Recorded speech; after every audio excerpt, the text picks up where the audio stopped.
শুভ দুপুর বন্ধুরা, লাঞ্চ থালি নিয়ে বসে পড়েছি।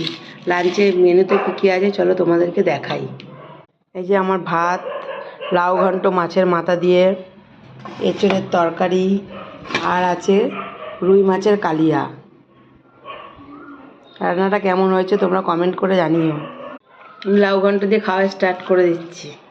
খেয়ে দেখি তরকারিটা কেমন হয়েছে।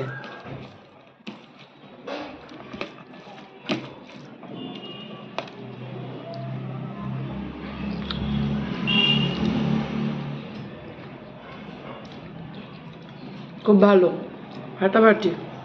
নিজের রান্না নিজেই প্রশংসা করছি। কি করবো, কাউকে তার খাওয়াতে পারছি না, ওই জন্য নিজেরটা নিজেই প্রশংসা করছি।